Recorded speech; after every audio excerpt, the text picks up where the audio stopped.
El Consejo General del IFE aprobó ayer una serie de multas que superan los 341 millones de pesos por irregularidades en el proceso electoral federal del 2012.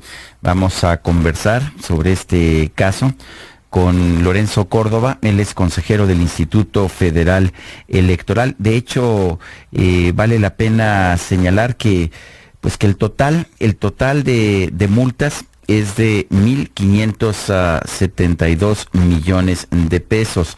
Lorenzo Córdoba, buenos días, gracias por tomar nuestra llamada. Al contrario, Sergio, gusto en saludarte, saludos a Lupita también. Hola, ¿qué tal? Buenos días. En primer lugar, sé que este dictamen ha ido y venido varias veces y finalmente se determina ya cobrar estas multas. ¿Cuáles son las faltas que cometieron los partidos políticos? Bueno, Sergio, hay múltiples faltas, desde irregularidades de forma. La contabilidad que tienen que llevar los partidos políticos es muy compleja. Durante los años se ha venido sofisticando el tema de la comprobación, el tema del manejo financiero estrictamente hablando, es decir, cuáles son las cuentas que tienen que abrirse para financiar una campaña, cuáles son los comprobantes que tienen que generarse, cómo tiene que asentarse esto contablemente, es decir, cuestiones de forma que, insisto, al ser muy compleja, es muy frecuente que que haya algún tipo de falta, hasta cuestiones de fondo, que son las realmente sustantivas. Estamos hablando en este sentido desde irregularidades que tienen que ver como el rebase de los topes de gasto de campaña. Hubo un número muy considerable de rebases de tope de gasto de campaña. El partido que más rebasó, la coalición que más rebasó los gastos de campaña, en este caso esencialmente de diputados, es la coalición Compromiso por México. Estamos hablando de un rebase de topes de campaña de todos los partidos del orden de 200 campañas, un poco más, alrededor de 200 campañas, que rebasaron los límites permitidos por la propia ley, de los cuales, insisto, la gran mayoría se trata de diputados de la coalición Compromiso por México, y en el caso de la coalición Movimiento Progresista, hablamos del rebase de 10 campañas, entre ellas la campaña presidencial. 12 campañas, perdón, Lorenzo, entre ellas la campaña presidencial. En total nos dice este informe que los partidos gastaron 2.572 millones de pesos, 2.572 millones en las elecciones del 2012. Y bueno, pues esto parece realmente poco y no parece, cuando vemos las cifras de gasto de campaña, sobre todo considerando que no tuvieron que pagar los partidos por spots de radio y televisión, y comparamos con lo que se gastó en campañas anteriores, parece que se gastó muy poco y surge la duda, ¿realmente se está monitoreando todo el dinero que gastan o los partidos están ocultando parte de su gasto? Bueno, es posible que los partidos, de hecho ocurrió que los partidos ocultaron gasto. Este informe, por cierto, este dictamen determinó o identificó el número más alto de gastos no reportados en la historia de la fiscalización ordinaria de las campañas en México. Hay que recordar, Sergio, Lupita, que ha habido casos muy emblemáticos que implicaron sanciones por gastos no reportados. Estamos hablando de los casos emblemáticos de Amigos de Fox y de Pemex Gate, ¿no? Pero en la fiscalización ordinaria de las campañas, es decir, en la revisión de los informes de gasto de campaña, nunca había habido un monto tan alto, cercano a los 200 millones de pesos de gasto no reportado. Trata de gasto que la unidad de fiscalización del IFE detectó. Y es que además de los informes, hay que recordar que el IFE realizó de manera inédita, por ejemplo, un sistema de monitoreo de espectaculares.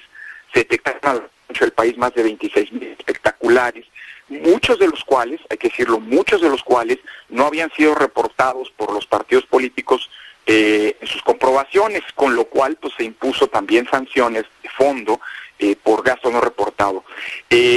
Si hay más, pues mira, el PRD ayer en la mesa señalaba que habían identificado algunos eventos de la coalición opositora o contraria a ellos, la coalición Compromiso por México, que no estaban contenidos en el dictamen. Es posible, ha ocurrido en el pasado, que se sigan presentando, que se presenten una vez que ha culminado el ejercicio, pues quejas, una de las virtudes del sistema de fiscalización es que los partidos políticos son copartícipes de la vigilancia, se vigilan recíprocamente y eventualmente tienen la posibilidad de presentar quejas. Y a través de las quejas es posible que se detecten eventualmente gastos no reportados que fueron omitidos de considerar porque no se tenían identificados en este dictamen. Es decir, es posible que esto ocurra, no me atrevería a aseverarlo. Lo que sí es cierto es que ya la unidad de fiscalización detectó una cantidad importante, alrededor de un 10% del gasto total, que no había sido reportado por los partidos, ¿no? Hablando de quejas, Lorenzo, ya que lo mencionas, ayer se acusaba a la unidad de fiscalización de ser parcial, de utilizar criterios inequitativos, de proteger a Peña Nieto. ¿Cuál es la respuesta del instituto? Bueno, a ver, el dictamen ayer fue avalado, con lo cual se avaló el trabajo de la unidad de fiscalización. Los partidos políticos tienen el derecho de impugnar. De hecho, prácticamente todos anunciaron que impugnarían ante el Tribunal Electoral pues, el contenido del dictamen y las multas que se impusieron. Ahí habrá una constatación, enésima constatación del trabajo del IFE y concretamente de la unidad de fiscalización. Lo que sí es cierto, Lupita, es que este ha sido un ejercicio sumamente útil para repensar la fiscalización del futuro. ¿A qué me refiero? Mira, yo estoy convencido que las elecciones y en este caso los ejercicios de fiscalización pues son las pruebas, una prueba del ácido de las normas, de las instituciones y de los procedimientos. Y mira, durante mucho tiempo la fiscalización se centró esencialmente en un ejercicio de rendición de cuentas, es decir, verificar que los ingresos y los gastos de los partidos políticos provenían de fuentes ilícitas y tenían un destino lícito también. Y en esto avanzamos mucho, es decir, la capacidad de auditoría del IFE, la verdad, es muy sofisticada. Ejemplo es precisamente pues, la detección de un número muy importante, estamos hablando del 27% de los espectaculares que se colocaron durante las campañas electorales, que no fueron reportados al IFE, o bien un monto muy importante de dinero que no se le reportó al IFE y que el IFE identificó. Es decir, estamos hablando de procedimientos de auditoría cada vez más sofisticados, con reglas cada vez más precisas y afinadas. Sin embargo, la fiscalización se le ha pretendido atribuir una finalidad ya no originaria como la de la rendición de cuentas, sino derivada, en virtud de que a través de la fiscalización se revisa que los partidos no rebasen los topes de gasto de campaña. La fiscalización ha servido pues para intentar ser un mecanismo de garantía de la equidad en la contienda. Y la verdad, en esto estamos todavía muy lejos de óptimos. ¿Por qué? Porque las reglas se han construido de manera muy sólida para generar rendición de cuentas, pero de manera muy flaca para generar garantía en la equidad de la competencia. Y es que las reglas permiten que la realidad contable que deriva, o la determinación contable de los topes de gasto de campaña, sea en muchos sentidos una ficción contable. Es decir, hay mucho margen para que las ingenierías financieras las estrategias financieras de los partidos políticos decidan dónde, en qué campaña aprobar el gasto que realizaron. De esta manera, decir que una campaña hoy rebasó los topes de gasto y otra no, pues en realidad no es que responda a lo que en realidad ocurrió, sino más bien a la capacidad o a las estrategias financieras de los partidos. Y es que los partidos hoy pueden decidir cómo distribuir buena parte del gasto genérico, del gasto que benefició a dos o más campañas, entre las distintas campañas. Es una prerrogativa de los partidos. Y así encontramos anomalías como esta. En 2006, el PAN decidió los gastos centralizados, de los gastos genéricos, de los gastos que beneficiaron tres campañas, que de esa mitad no se le cargara ni un peso a la campaña de Felipe Calderón. En su momento, en 2006 también, la Coalición por el Bien de Todos determinó que solo el 20% de esa mitad de dinero se le cargara a la campaña de López Obrador. Y hoy encontramos con que el PRI decidió que solamente el 1% se cargaría a la campaña presidencial. Es decir, las reglas se construyeron en este segundo sentido, con una lógica de no volver odiosa la fiscalización para los partidos políticos, pero esto genera que tengamos una realidad contable, una verdad contable que no necesariamente coincide con lo que realmente ocurrió. De hecho, y esto hay que cambiarlo. De hecho, Lorenzo, Andrés Manuel López Obrador es el único candidato presidencial, no me refiero a alianzas o partidos, el único candidato presidencial en violar los topes de campaña por 46 millones de pesos, pero pues a mucha gente nos parece que esto no coincide con la realidad que vimos en la campaña con Enrique Peña Nieto. Y yo mismo coincido en el punto, Sergio. El problema es que es verdad contable que se deriva de una, digamos, de la determinación de la coalición Movimiento Progresista de dividir la mitad del dinero que tenía que beneficiar a las campañas, de dividirlo con un 34% para las campañas de López Obrador, la campaña presidencial, porque en realidad aquí no estamos hablando de nombres ni de candidatos, estamos hablando de campañas presidenciales de diputados. Bueno, si había un gasto que beneficiaba a una campaña a la campaña presidencial y a la campaña de diputados, o bien de senadores, que simultáneamente beneficiaba a ambas, pues la coalición decidió que el 54% de ese gasto se cargaría a la presidencial.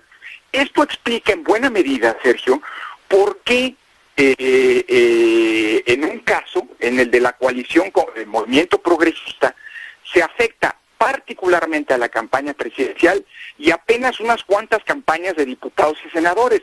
En cambio, en la coalición Compromiso por México, la que formaron el PRI y el Verde, no se afecta a la campaña presidencial, pero salen lesionadas, es decir, rebasan el tope, más de alrededor, sumados los dos partidos, alrededor de 180 campañas de diputados. ¿Me explico? O sea, esto es por cómo los partidos decidieron acomodar los gastos comunes a varias entre esas campañas.